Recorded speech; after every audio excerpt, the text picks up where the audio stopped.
Hi guys, Nicholas here at Online Calisthenics, and today we're going to talk about three major bullcrap that is running around the internet when it comes to fitness.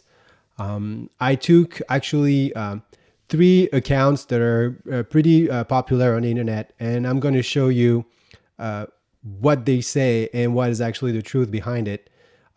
Because it's very important to not believe the hype and to know your own thing so you can make your own decision and basically follow a path that's going to get you results rather than being deceiving all along. So let's start with the 22 days things. So if you think that you can get abs like this guy in 22 days, then you need to basically understand it's impossible. So this guy is actually pretty legit on the market. He knows his thing, but he still puts out videos that say, get abs in 22 days with my free ab workout. The truth is, it's not going to happen if you're, let's say, more than 15% body fat. It's likely not going to happen at all. So it will take you time. And again, it's attainable when you put in the work and the time and effort to get to that level, but it's not going to take 22 days. And so the big red flag here is when you see a number here on the program that tells you, 6 week, 22 days, 12, whatever it is, basically is not true because there's many different factors in play, and 22 days won't cut it to get as lean as that guy because he's been working for 20 years, probably more than that actually. And he's been putting in the work, he's studied. And if you want the same results, basically you're more likely going to have to put in the same work that he did.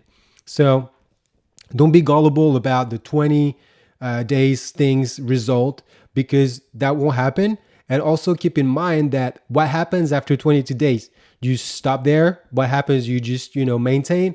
What is the deal here? So focus on building up your metabolism, follow the right exercises, understand that abs have to do with your body fat more than just what special exercise you're doing for your core. Of course, working your core is important, but seeing super shredded abs really will come down to how much body fat you get on your body, and that's going to be one of the most important factor here. So don't believe the hype when you see any number of days or weeks on the program and guarantees you the same results as the guy on the picture. Just be aware that this is not going to happen because this is not real. So I won't get into details more about this because, we could talk about it all day. But remember, numbers on a program, just bad indication. So focus on the deep roots of what needs to be done, which is having a fast metabolism. So that means eat right and work out pretty much every day or every other day. Put some intensity in there and follow a program that works and long term. Just don't set a goal on 22 days. That makes absolutely no sense. And you need more than that to get results. If you come from behind, if you're more, if you have more than 15% body fat, like I said before, you'll need more time than that to get shredded abs. So it's very possible. You got this easy if you put in the work, but don't trust the numbers that are on this. Very important. The second thing is the unattainable results or skills within a certain amount of time. So for example, I'm on a lot of email lists and I received that email the other day, which is entitled one arm pull up for beginners. So that makes absolutely no sense. This title is so misleading. If you're a beginner, you can't do a pull up. Actually, you can't even do a pull up with two arms because you're a beginner. So that guy, basically doesn't train with real people, or he trains with athletes that are already there. He basically doesn't really know what normal people, and by normal, I mean people that are not, professional athletes can do. So when you see this type of title, just not good. So when you see, planche for beginner or, front lever for beginner, basically super advanced moves, that are pretty much the hardest moves in the game. When you see beginner attached to this, that means that this email is going to be misleading. It's probably not for you, and it's not for me either. I would rather go back to my roots, go work on the foundation, work on my 2 arm pull-ups, get really, really good at it. And someday when I'm actually an expert, I can work on my 1 arm pull-up. So don't believe the hype. When you see these types of things that says for beginner, just discard it altogether because that's just not real. And don't get fooled by it. Don't be gullible about how fast and how good you can get with your 1 arm pull up if you're not able to do a huge amount of classic pull ups already. This is going to be deceiving. So keep it on the side. Don't really pay attention to these emails or messages if you see them on your social media. I don't recommend you pay attention to that. So really wanted to put it in there because it's important. So the magic workouts don't exist. Super advanced moves for beginners are another thing either. That was the first thing I wanted to mention in that video, big time. The second thing that I'm going to show you is that you don't need supplements. Most fitness influencers on the market actually are promoting some types of supplements. It's great for them. If they're paid for this is good. I would like for them to disclose the deals that they have with those brands because that would make it more transparent. Because the truth is, you don't need supplements as a beginner, or even if you're a person that actually works out regularly, you don't need supplements. Really, if you're not a high-level athlete in the NBA, you most likely don't need supplements, and you can get everything from your foods. And not only you don't need it, but it's also bad for you. So let's talk an example here about a popular brand. It's called C4. I actually know that guy, and he's very knowledgeable. He's a great athlete, but really, I completely disagree with the C4 approach because this is a product that's just gonna not be good for you. So if you're, a very, very healthy person and you balance it out with something else, maybe that'll work for you. But in general, really, I highly don't recommend C4 and any type of pre-workout, really, for that matter. And if you want to know why, I highly suggest that we dive a little bit more into what is in there. So I actually did the research and here it is. So look at that. It's wonderful. So here are the ingredients in the C4. Basically, you want none of these above. So creatine, you don't want. An explosive blend, probably you don't want either. All the other stuff that is in there that is okay for you and healthy for you as well, you can get from your foods. So you can get all of that from normal food that you eat. And what you should not get, the creatine nitrate, I would get definitely rid of that. And let's take a little bit more into what you can't really read in there. And these are the small other ingredients here. So natural and artificial flavors. So these are all fake. So made in a lab, ditch it. Not good for you. Sucralose. So let's talk about, just real quick. Here, you just do a quick research and you get 5 reasons to avoid this artificial sweetener. And again, I'm not going to go over what you need to know about this. Just Google it for yourself. Very important because artificial sweeteners are disgusting, not good for you at all. Then, and again, I won't get into in details about all of the ingredients, but let's talk about that little guy here, FD&C Blue Lake #1. You don't really pay attention to that, right? But if you go to the FDA, even the FDA, which is not always super, defensive on people, basically, which doesn't always promote health, even these guys are telling you, watch out for this. So it's a dye, a blue dye for food. And it's just not good. There's a bunch of them that have been reporting to be carcinogens. All of this color stuff, it's really, really not recommended when you want to be healthy. So when you see those products here, that C4 with that list of ingredients, it'll tell you, man, you get it, get your workout in. I mean, just think about it and just ask yourself, why are you actually doing that in the first place? So ditch those supplements. You don't need them. And if you see people in the workout industry that tell you to get them, just discard it and don't believe the hype. So don't get your supplements anywhere else than your food. And again, there's exceptions to those rules. I won't get into details. If you're deficient, if you're sick, supplements can be beneficial if you use it for the right purpose. But if you're a normal person, rather healthy, that doesn't need them, really do not get those, because these will not make you healthy, and they won't make you more shredded either. So really keep that in mind, that it's all basically a myth. So no supplements needed.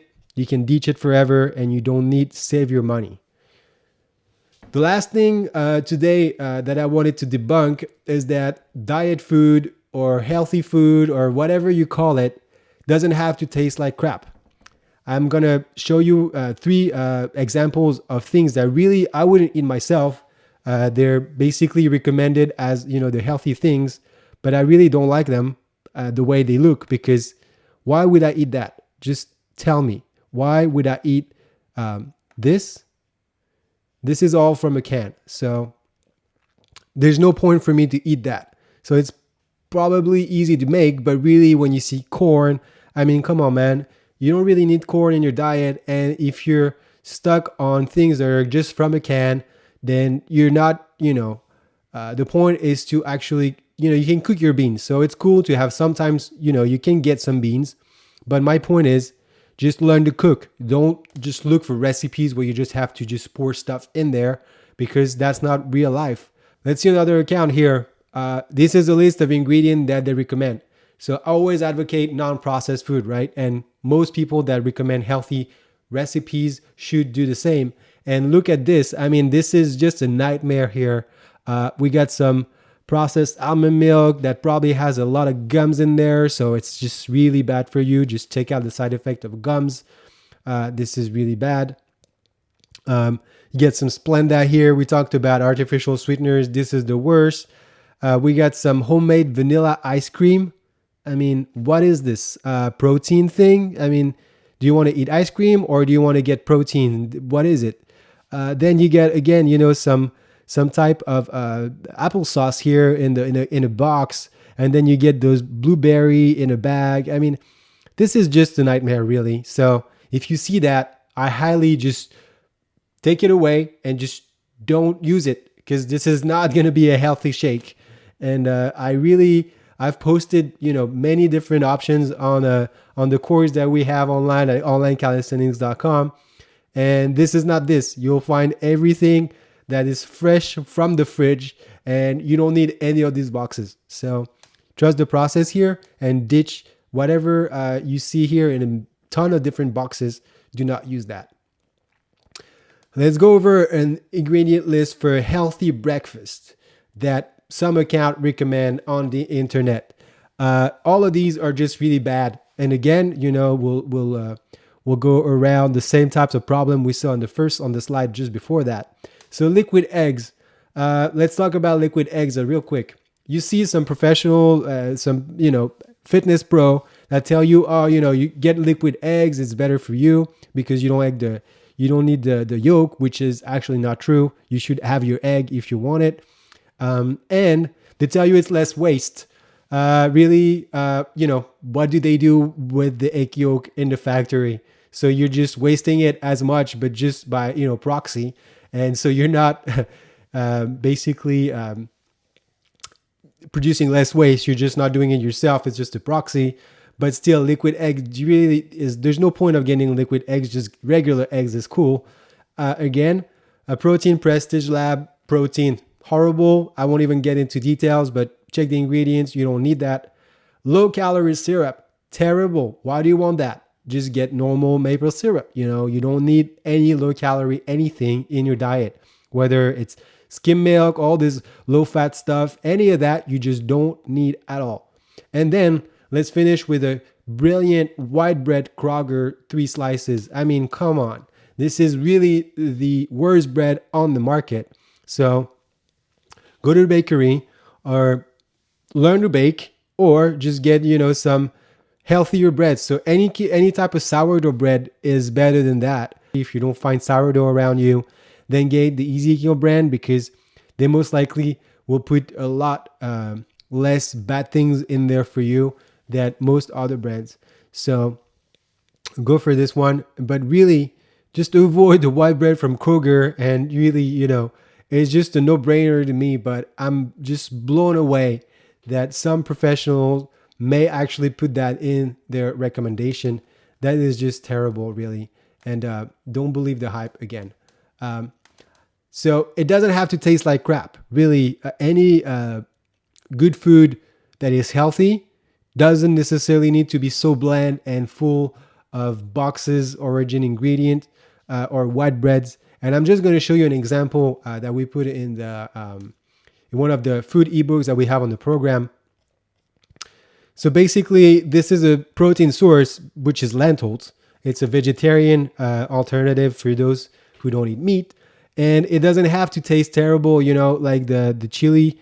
It's not from a box. So all the ingredients are literally from, these are powders and other ingredients that you can get from your fridge. But basically, start your cooking with anything from garlic, shallots, or onions. Add some spices.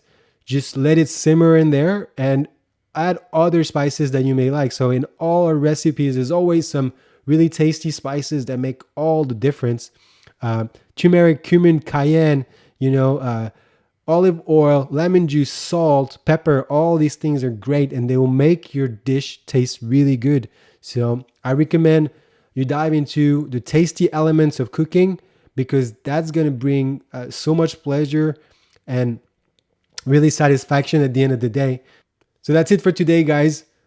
Thanks for watching. If you have any questions, you can drop in the comment. You can smash the like button and the subscribe button if you're new to the channel. That really helps other people to find the content, and I'm grateful for it. So thanks for watching again, and you have a good week. I'll be back next week with a new video.